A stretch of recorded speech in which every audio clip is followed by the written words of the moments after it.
Tata intra V50 ടാറ്റയുടെ intra സീരീസിലെ ബെഡാബായി എന്ന് വിളിക്കാൻ പറ്റുന്ന ഏറ്റവും പുതിയ പ്രോഡക്റ്റ് എന്ന് വെച്ചാൽ ഒരു 5-6 മാസമായി മാർക്കറ്റിലേക്ക് വന്നിട്ട് എനിക്ക് അത്യാവശ്യം നല്ലൊരു ഫീഡ്ബാക്ക് തന്നുകൊണ്ടിരിക്കുന്ന ഒരു അടിപൊളി പ്രോഡക്റ്റ് എന്ന് പറയാം. അതിൻ്റെ ഒരു റീസൺ എന്ന് പറഞ്ഞു കഴിഞ്ഞാൽ ഒരുപാട് ആൾക്കാരുടെ റിക്വയർമെൻറ്റ് പലതാണ്. ഇപ്പോൾ ഒരു കൊമേഴ്ഷ്യൽ സെഗ്മെൻറ്റിൽ കുറച്ച് അധികം ലോഡ് കയറ്റിക്കൊണ്ട് പോകുന്ന ആൾക്കാരുണ്ടാവും, കുറച്ചധികം ബോഡി സ്പേസ് ആവശ്യമുള്ള ആൾക്കാർ. അപ്പോൾ എല്ലാ കാര്യങ്ങളും കമ്പയർ ചെയ്യുമ്പോൾ ഇൻട്രാ എന്ന് പറഞ്ഞൊരു പ്രോഡക്റ്റ് വളരെയധികം സക്സസ് ആയ പ്രോഡക്റ്റാണ്. ആ ഒരു സീരീസിൽ ഇപ്പോൾ V10 തൊട്ട് V50 വരെ പല പ്രോഡക്റ്റ് വന്നപ്പോൾ ഓരോ പ്രോഡക്റ്റിൽ ഓരോരോ കാര്യങ്ങൾ ആഡ് ചെയ്താണ് കസ്റ്റമറുടെ റിക്വയർമെൻറ്റിന് അനുസരിച്ചിട്ട് ഓരോരോ കാര്യങ്ങൾ ആഡ് ചെയ്തിട്ടാണ് ടാറ്റ ഓരോരോ സീരീസ് കൊണ്ടുവന്നത്. അപ്പം V50 വന്നപ്പം എല്ലാ കാര്യത്തിലും കുറച്ചുകൂടെ ബിഗായി, ഡയമെൻഷൻ വൈസ് ബിഗായി, എൻജിൻ വൈസ് നോക്കുകയാണെങ്കിൽ കുറച്ചുകൂടെ ടോർക്ക് അധികം, ഏകദേശം 220 Nm ടോർക്കിലേക്ക് വാഹനം അപ്ഗ്രേഡ് ചെയ്തു. അങ്ങനെയുള്ള കുറേ കാര്യങ്ങളിൽ കുറേയധികം ചേഞ്ചായിട്ട് വന്ന ഒരു അടിപൊളി പ്രോഡക്റ്റ് തന്നെയാണ് V50 വന്നത്. ആദ്യം നമുക്ക് എഞ്ചിനെ കുറിച്ച് പറയാം. നമ്മുടെ V30 ആയിട്ട് കമ്പയർ ചെയ്യുമ്പോൾ നമുക്ക് എഞ്ചിൻ സെയിം ആണ്. 4 സിലിണ്ടർ വരുന്ന 1.5 ലിറ്റർ ഡീസൽ എഞ്ചിൻ തന്നെയാണ് ഇതിനകത്ത് വരുന്നതെങ്കിലും ഇതിനകത്ത് വരുന്ന പവർ ഫിഗറിൽ നല്ല വ്യത്യാസമുണ്ട്. ഇതിൽ 79 bhp ആണ് പവർ വരുന്നത്. ടോർക്ക് വരുമ്പോൾ 220 Nm എന്ന് പറഞ്ഞൊരു ഹ്യൂജ് ടോർക്ക്. അപ്പോൾ ഇതിൻ്റെ ഒരു അഡ്വാൻറ്റേജ് എന്താണെന്ന് ചോദിച്ചാൽ കുറച്ചധികം ലോഡ് ഇപ്പോൾ നമ്മൾ ഈ ഒരു വണ്ടിയിൽ ഒരു ഡ്രൈവ് ടെസ്റ്റ് ചെയ്ത സമയത്ത് കുറച്ചധികം ലോഡ് നമുക്ക് പറഞ്ഞാൽ വിശ്വസിക്കാൻ പറ്റാത്ത അത്രയധികം ലോഡ്, ഒരു ലീഗൽ ലോഡല്ല, അതുകൊണ്ടാണ് അതിനെക്കുറിച്ച് വ്യക്തമായിട്ട് പറയാത്തത്. അത്രയും ലോഡ് കയറ്റിക്കൊണ്ട് പോയിട്ട് പോലും യാതൊരു കുലുക്കവും വണ്ടിക്കില്ലായിരുന്നു. അത് തന്നെയാണ് ഈ ഒരു 220 Nm ടോർക്കിൻ്റെ ഏറ്റവും വലിയ അഡ്വാൻറ്റേജ് ആയിട്ട് എടുത്തു പറയാനുള്ളത്.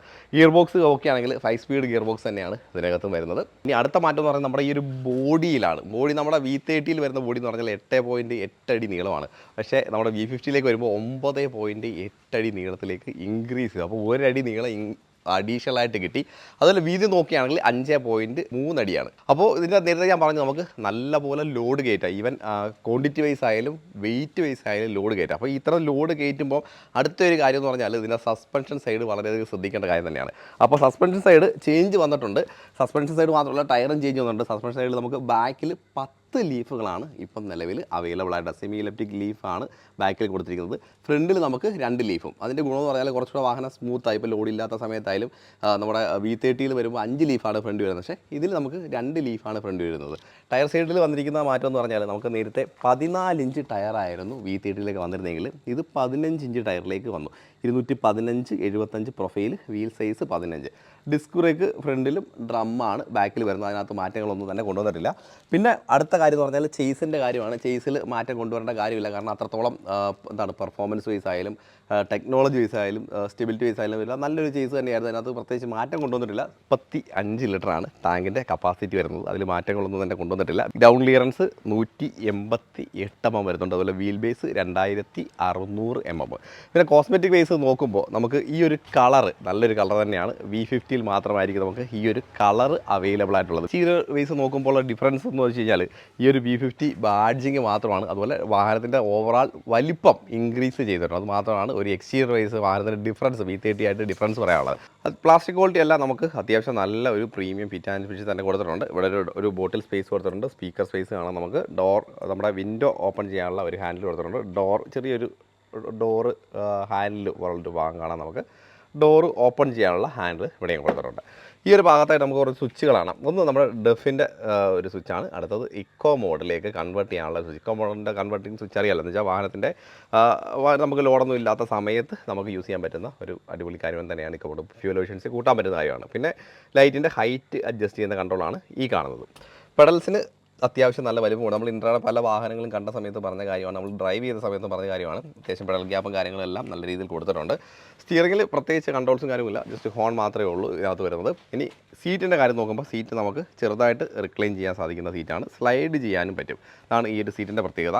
പിന്നെ ഓവറാൾ സീറ്റ് നോക്കിയാണെങ്കിൽ ഈ ഇൻട്രാടെ എല്ലാ സീരീസിലും ഈ ഒരു പാർട്ടികൾ തന്നെയാണ് നമുക്ക് സീറ്റ് കാണാൻ പറ്റുന്നത്. 3 പേർക്ക് കംഫർട്ടബിൾ ആയിട്ടിരിക്കാം. ഗിയർ പൊസിഷൻ ഡാഷ്ബോർഡിലായതുകൊണ്ട് തന്നെ നമുക്ക് 3 പേർക്ക് ഒരു ഡിസ്കംഫർട്ടും ഇല്ലാതിരിക്കാൻ സാധിക്കുന്നുണ്ട്. ഇതാണ് ഗിയർ പൊസിഷൻ വരുന്നത്. വയേർഡാണ് ഗിയർ വരുന്നത്. സ്റ്റിയറിങ്ങിൻ്റെ കാര്യം നമ്മൾ പറഞ്ഞു. ഇതാണ് ക്ലസ്റ്റർ വരുന്നത്. ഡിജിറ്റൽ ക്ലസ്റ്ററാണ്. ഇൻട്രയുടെ മറ്റുള്ള സീരീസിൽ കാണുന്ന പോലെ തന്നെയാണ് ഈ ഒരു ക്ലസ്റ്റർ വരുന്നത്. ഇതിനകത്ത് ഇൻഡിക്കേഷൻ വരുന്നത് ഗിയർ ഷിഫ്റ്റ് ഇൻഡിക്കേറ്റർ എന്ന് പറഞ്ഞ ഒരു കാര്യം വരുന്നുണ്ട്. ഫ്യൂവൽ വരുന്നുണ്ട്, എത്ര കിലോമീറ്റർ ഓടി, ടൈം, എഞ്ചിൻ ടെമ്പറേച്ചർ, ഇങ്ങനെയുള്ള എല്ലാ ഇൻഫർമേഷൻ നമുക്ക് ഈ ഒരു ക്ലസ്റ്ററിൽ നിന്ന് അറിയാൻ സാധിക്കും. ഡാഷ്ബോർഡിൻ്റെ പാറ്റേൺ നമുക്ക് പുതിയ കാര്യങ്ങളൊന്നുമല്ല, എല്ലാം സെയിം പഴയ പാറ്റേൺ തന്നെ ഫോളോ ചെയ്യുന്നുണ്ട്. ഇവിടെ നമുക്ക് വേണമെങ്കിൽ മ്യൂസിക് സിസ്റ്റം വെക്കാനുള്ള പ്രൊവിഷൻ, സ്റ്റോറേജ് സ്പേസ്, ഒരു 2.4 ആംപിയറിൻ്റെ 5 വോൾട്ട് 2.4 ആംപിയറിൻ്റെ ഒരു USB ചാർജിങ് സോക്കറ്റ്, ഇവിടെയും ചെറിയ സ്പേസ്.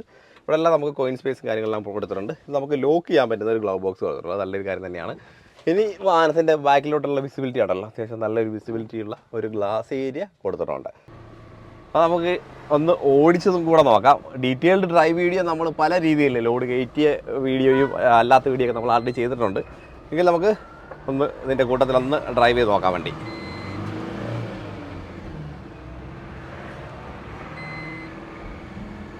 എൻജിൻ വൈസ് അടിപൊളിയാണ് കേട്ടോ. എൻജിൻ വൈസും അല്ല, വണ്ടി ഓടിക്കാനും എല്ലാ കാര്യങ്ങൾക്കും ഇൻട്രാ സീരീസ് എല്ലാ വാഹനങ്ങളും ഒരു രക്ഷയില്ല. അതുതന്നെയായിരുന്നു ഈ ഇൻട്രാ സീരീസിനെ ഏറ്റവും അധികം ഒരു പ്രത്യേകതയുള്ള വാഹനമാക്കി മാറ്റിയത്. മറ്റുള്ള എല്ലാ പ്രോഡക്റ്റുമായിട്ട് കമ്പയർ ചെയ്യുമ്പോൾ ഒരു സ്പെഷ്യൽ, എന്താണ് സ്പെഷ്യൽ എന്ന് ചോദിക്കത്തില്ലേ നമ്മൾ. അപ്പോൾ ആ കാര്യത്തിൽ ഇതിൻ്റെ ഡ്രൈവബിലിറ്റി തന്നെയാണ് ഏറ്റവും ഇമ്പോർട്ടൻ്റ് ആയിട്ട് എടുത്ത് പറയേണ്ടിയിരുന്ന കാര്യം. അപ്പോൾ V50യിലും അത് അതേപാട് നിലനിർത്തിയിട്ടുണ്ട്.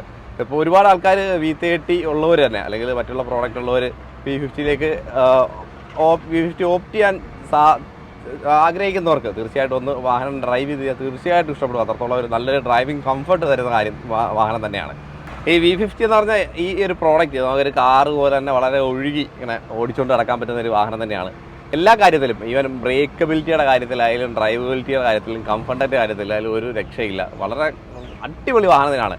പിന്നെ ഈ ഒരു വാഹനമൊക്കെ കംഫർട്ട് ലെവൽ മാക്സിമം ഇൻക്രീസ് ആവണമെങ്കിൽ അതിനാദ്യം വേണ്ടുന്ന കാര്യം വാഹനത്തിലേക്ക് ലോഡ് കയറണം. നല്ലപോലെ ലോഡ് കയറി കഴിഞ്ഞാൽ നല്ലപോലെ കംഫർട്ടാവും.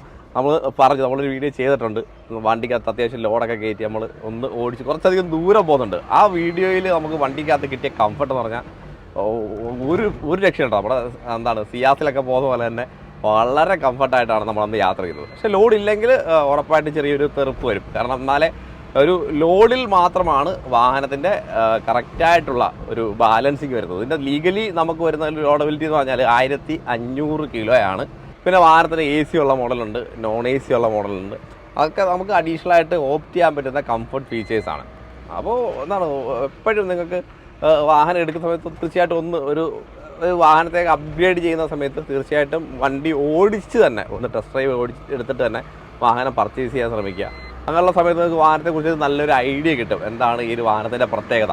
പിന്നെ വാഹനത്തിൻ്റെ മൈലേജ് കിട്ടാനുള്ള കുറേയധികം ടെക്നിക്കുകൾ വാഹനത്തിലുണ്ട്. ഒന്ന് നമ്മുടെ എക്കോ മോഡാണ്, മറ്റൊന്ന് ഗിയർ ഷിഫ്റ്റ് അഡ്വൈസറാണ്. ആ രീതിയിലൊക്കെ പോയി കഴിഞ്ഞാൽ ഇപ്പോൾ വെറുതെ പോയിക്കൊണ്ടിരിക്കുകയാണ്. ഈ ഒരു സമയത്ത് നമ്മൾ എക്കോ മോഡിലേക്ക് ഇട്ട് കഴിഞ്ഞാൽ ആ ഒരു ടോർക്ക് ഒന്ന് താന്ന് നിൽക്കുന്നേ ഉള്ളൂ. പക്ഷേ വാഹനത്തിൻ്റെ ഡ്രൈവബിലിറ്റിക്ക് ബാക്കി കാര്യങ്ങൾക്കൊന്നും യാതൊരു പ്രശ്നം വരില്ല. പിന്നെ അതുപോലെ കറക്റ്റായിട്ടുള്ള ഗിയറിൽ വാഹനം ഓടിക്കാം. അതിൻ്റെ ഇൻഡിക്കേഷൻ വാഹനം തന്നെ തരും. നമ്മൾ ആ ഒരു രീതിയിൽ ഓടിച്ചു കഴിഞ്ഞാൽ നല്ലൊരു മൈലേജ് ആ രീതിയിലും കിട്ടും.